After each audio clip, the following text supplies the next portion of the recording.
Hey there. On Thursday, February 6th, we were pleased to be taken on a tour of the Canadian War Museum with our good friend and customer, Mark.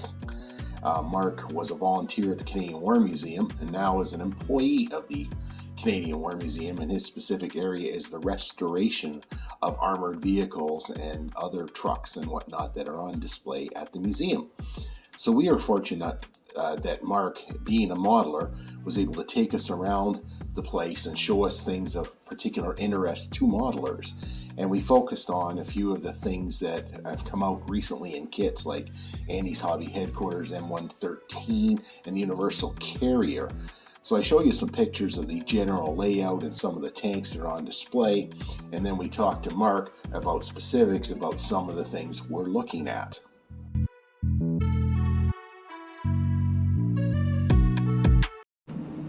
So this is actually one that saw combat, you were saying? Absolutely. This one was sewn over 42-43 as a Ram tank that was used for training in England by America, or Canadian and British forces.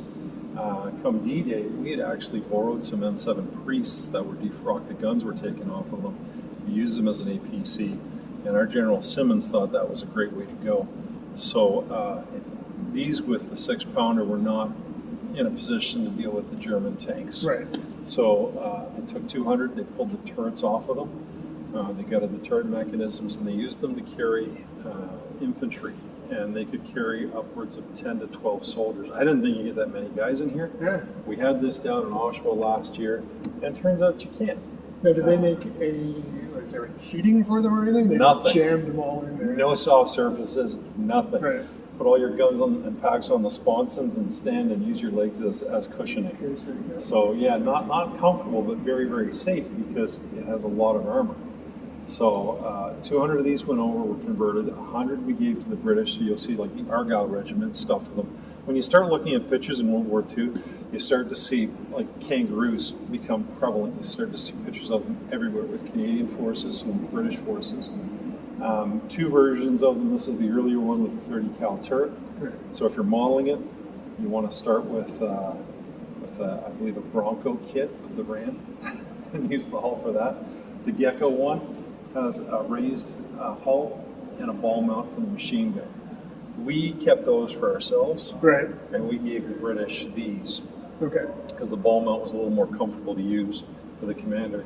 And this particular vehicle served through, with the British, served through France, Holland, Belgium, and Germany, and was in British service until the mid-50s. Wow. So this is actually a true combat veteran in the museum. And how did the museum end up with?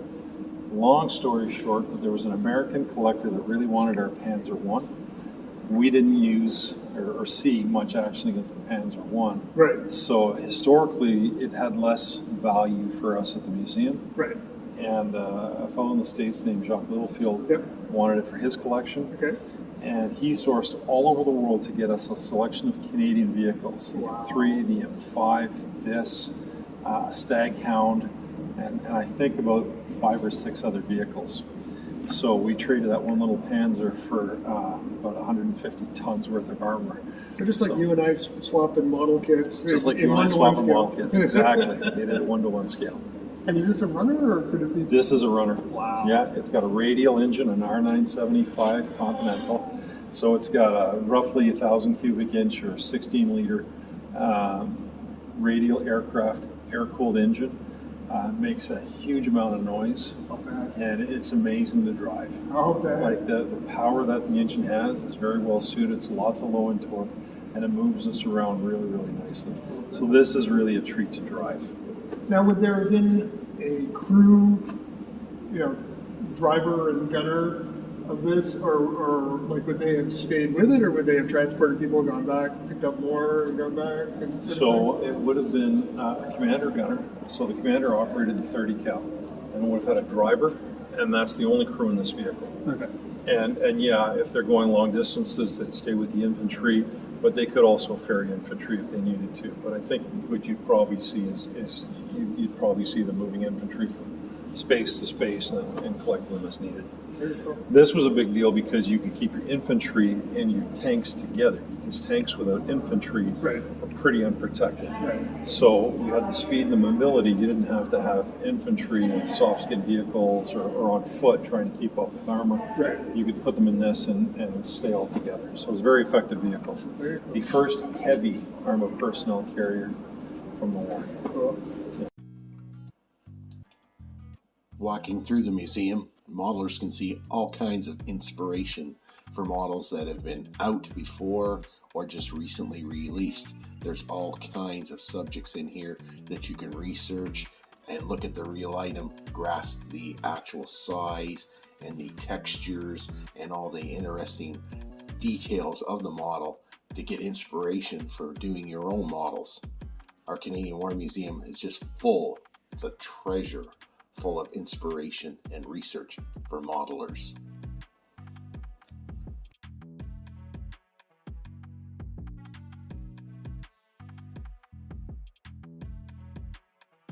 So this is our M113 CEV combat engineer vehicle. It's an A2.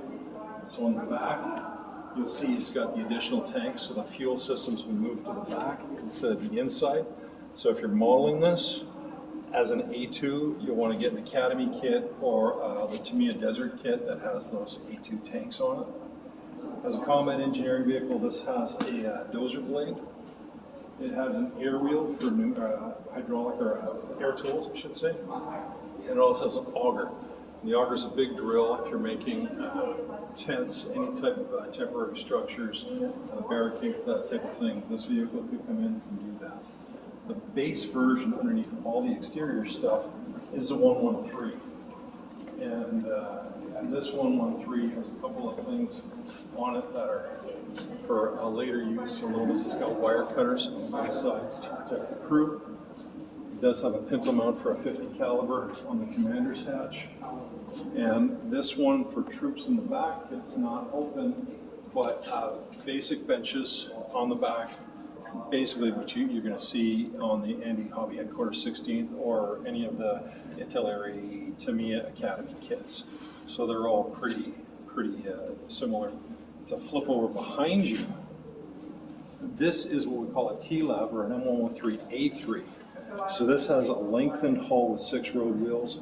It's got infinity tracks, so it's got the endless rubber tracks on it that are wider than a standard M113.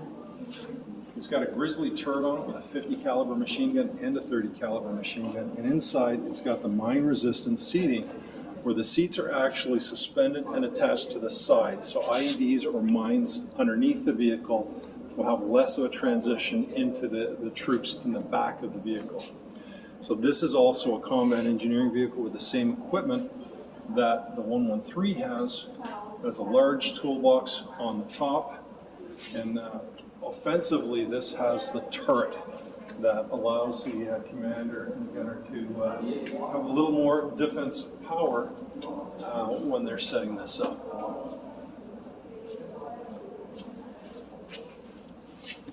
The other thing notable about this vehicle, if you're a modeler, is the exhaust and the snorkel for the intake.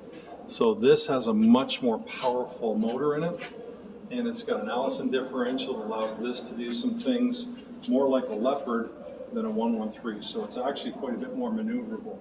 This vehicle we got from the military. It was in decent condition, put batteries in it, fueled it, got it running, and literally drove it into place here. So this vehicle was driven in, batteries removed, fuel removed, and the vehicle set for storage here. But really nice vehicles.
This is your Gecko model Mark II.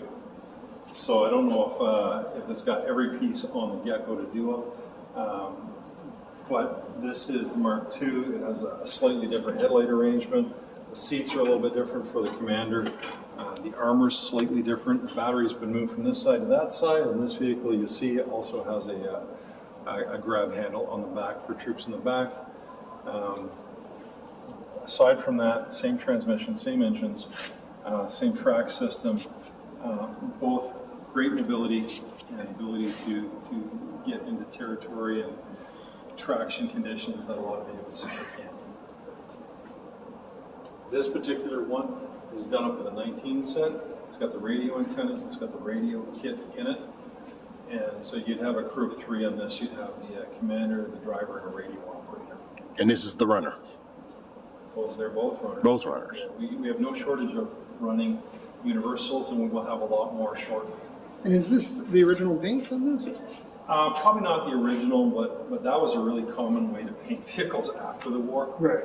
Yeah, so I don't think you would have seen this particular color during the war, but again, after the war, we went in the 50s, we just slapped this paint on lots of vehicles. Is that the Mark I? This is the Mark I. So again, slightly different on the exterior, not night and day. To be honest with you, I'm not an expert on a 1 and a 2. I know where the batteries are located and where it's different, and where the headlights are different and the seats are different. But we can ask your subscribers to give us the full differences between 1s and 2s.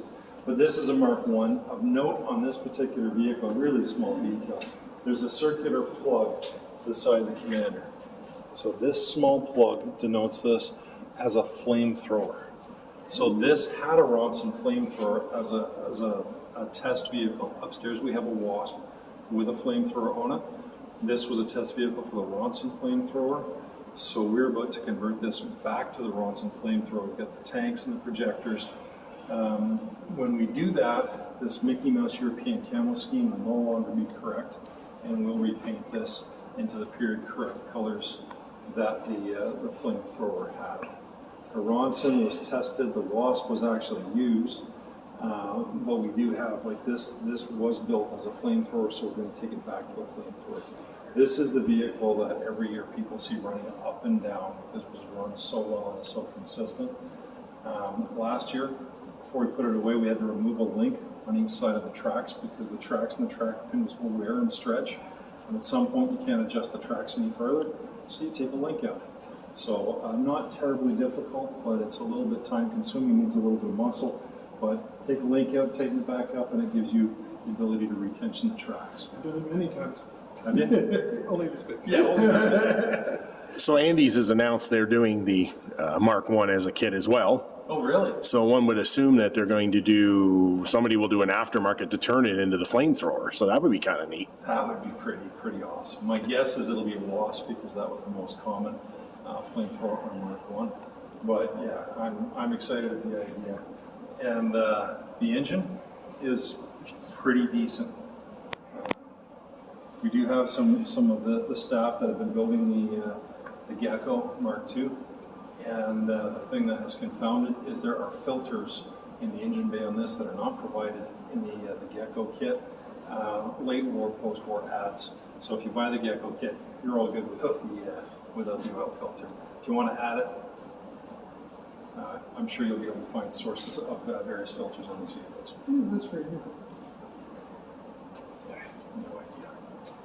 Been stepping on it for years now. Now, from the point of view of the museum, is there ever worry about changing things and Absolutely. not original anymore Yeah. and stuff? Or- Yeah. A big concern is we want to maintain the history, we want to maintain the integrity. So I'll show you guys a little bit later, we're restoring 3 universal carriers, 3 more universal carriers. And the restoration of those is very sympathetic. Because of the condition, we're taking them down to steel and bringing them back up. But we're reassembling them in period correct condition. And when we paint them, we'll paint them. We have a staff member who's in charge of arms and armor, and he's doing the research to find out what the color codes and what the correct numbering and identity tags on the vehicle are going to be, so they will be brought into proper condition. Where possible, we try to get new old stock parts. Sometimes we do have to modify parts. We do have to do small things like that, but we try to make sure that nothing we do is irreversible. So we've got a vehicle in the back that has, for instance, a modern remote filter system, because these things really didn't have a great filter system. Right. So that's something we easily remove, but at the same time is a modern addition to help protect the engine for longevity. So what you see, there's a fair bit of concern about making sure that the product that we put out here is fairly accurate. Sometimes we get products that are accurate to different periods. For instance, this may have been more of a brown color during the war. Now you see it in gloss green, kind of a post-war. Was it in military service when it was painted that color? Yeah. Do we change it back? Well, at some point you've got to take the vehicle from when we got it and make a decision about what you're going to do with it. Right.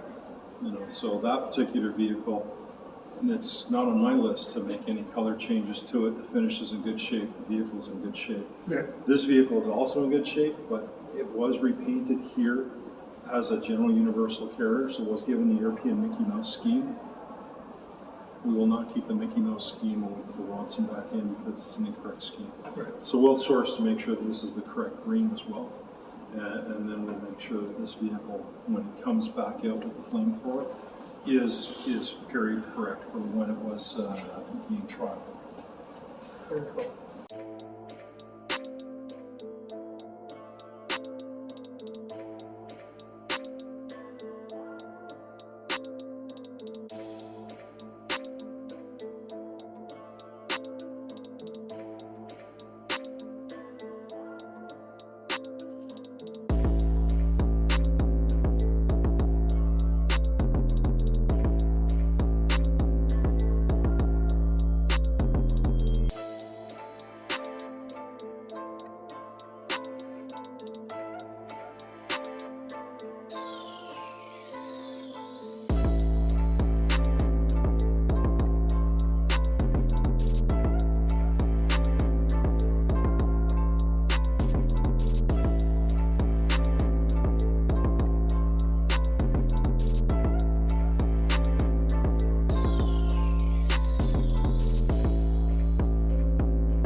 So we had a great afternoon looking at all the superbly restored and on exhibit 1-to-1 scale armored vehicles. As I say, if this doesn't get a modeler excited, I don't know what will. If you come to Ottawa, make sure you visit the Canadian War Museum to enjoy all these exhibits. That's the end of part 1 of this video series. Be sure to come back for part 2, where we get to go into the back restoration rooms where the magic happens, where modelers get to live out their dreams, checking out the real things disassembled and being painted. We'll see you in the next one. Thanks for watching.